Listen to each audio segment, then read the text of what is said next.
Assalamualaikum warahmatullahi wabarakatuh.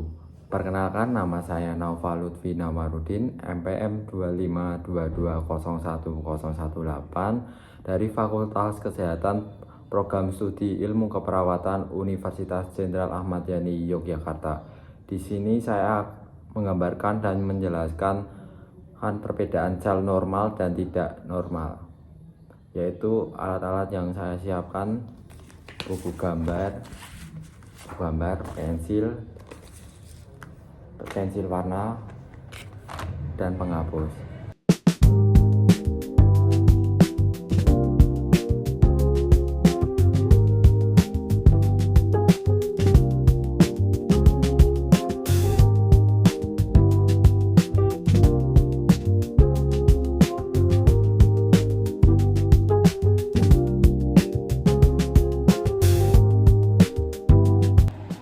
Normal sel.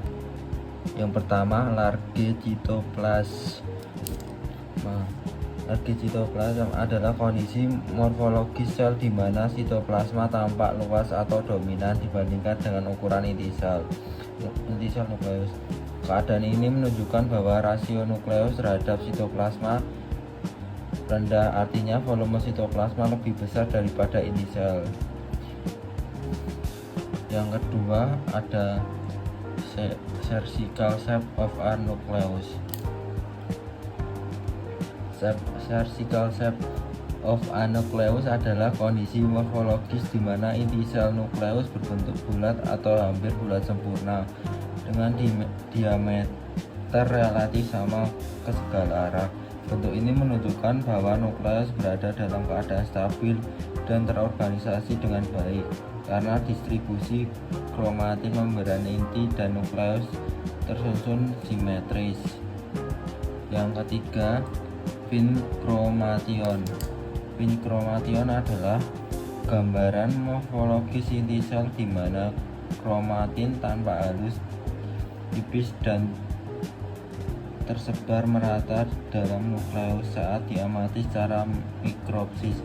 Pola ini menunjukkan bahwa DNA berada dalam bentuk yang lebih longgar atau ekromatin, sehingga gen-gen di dalamnya aktif secara transkripsi. Secara biologis, Van Fromation mengandalkan bahwa sel berada dalam kondisi metabolik aktif dan mampu menjelaskan proses sintesis protein dengan baik.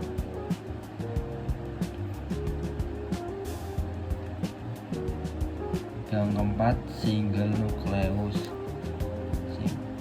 Single nucleus adalah gambaran morfologis inti sel di mana hanya satu nukleus yang tampak jelas di dalam nukleus saat diamati secara mikroskopis. Nukleus merupakan struktur inti yang berperan utama dalam sintesis ribosom, khususnya berbentuk RNA dan perangkatan subunit ribosom. Keberadaan satu nukleus umumnya menunjukkan kondisi sel yang stabil dan terkontrol, dengan aktivitas sintesis protein yang berlangsung secara normal. Ciri ini yang ditemukan pada sel normal atau sel yang telah matang, di mana regulasi pertumbuhan dan metabolisme sel berbeda dalam batas fisiologis. Dan sel tidak normal. Yang pertama, small cytoplasma adalah gambaran morfologi sel di mana volume sitoplasma tampak sempit atau sedikit dibandingkan dengan ukuran inti sel. Kondisi ini menunjukkan bahwa rasio nukleus terhadap sitoplasma tinggi, artinya inti sel relatif lebih besar daripada sitoplasmanya. Secara biologis, small cytoplasma sering ditemukan pada sel imatur atau sel yang sedang aktif membelah, karena sebagian besar volume sel didominasi oleh inti yang berisi materi genetik untuk proses proliferasi. Yang kedua, irregular shape of a nucleus. Irregular shape of a nucleus adalah gambaran morfologis inti sel di mana bentuk nukleus tidak beraturan, dapat tampak berlekuk, berlobus, memanjang, atau asimetris bila diamati secara mikroskopis. Kondisi ini menunjukkan adanya perubahan struktur membran inti dan distribusi kromatin yang tidak merata. Secara biologis, nukleus dengan bentuk tidak teratur sering mencerminkan ketidakstabilan sel, gangguan regulasi pertumbuhan, atau aktivitas proliferasi yang tinggi. Yang ketiga, multiple nukleoli. Multiple nukleoli adalah gambaran morfologis inti sel di mana terdapat lebih dari satu nukleus yang tampak jelas di dalam nukleus saat pemisahan mikroskopis. Kondisi ini menunjukkan adanya peningkatan aktivitas sintesis ribosom yang berkaitan erat dengan tingginya kebutuhan protein sel. Secara biologis, multiple nukleoli mencerminkan sel yang berbeda di dalam keadaan aktif secara metabolik atau mengalami proliferasi cepat. Peningkatan jumlah nukleus terjadi karena sel membutuhkan produksi ribosom yang lebih besar untuk menunjang pertumbuhan dan pembelahan sel. Yang keempat,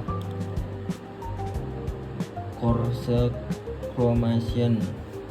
Coarse chromation adalah gambaran morfologis inti sel di mana chromation tampak kasar, menggumpal, dan tidak tersebar merata di dalam nukleus. Saat diamati secara mikroskopis, chromation terlihat dari padat dan gelap karena DNA berada dalam kondisi sangat terkondensasi.